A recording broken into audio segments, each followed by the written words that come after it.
Most people get this wrong.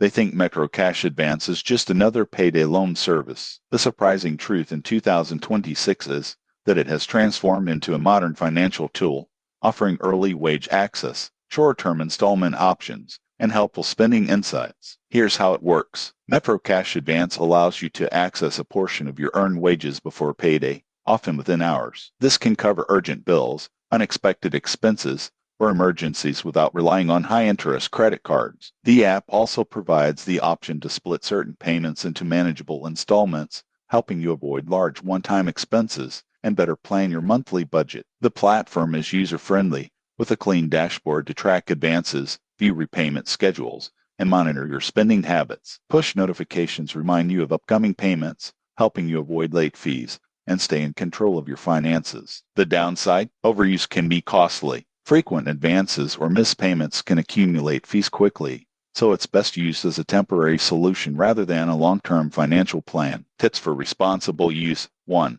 Only request advances you can realistically repay. 2. Keep notifications enabled to track repayment schedules. 3. Maintain a small emergency fund to reduce dependence on the app. Who benefits most? People with steady income who occasionally need short-term cash or want help managing larger purchases. Users with irregular income or poor repayment discipline may find fees outweigh convenience. In conclusion, Metro Cash Advance in 2026 is a flexible and practical financial tool, but only if used responsibly. Track your spending, plan repayments carefully, and treat it as a temporary aid. Subscribe for honest app reviews and tips to keep your finances in check.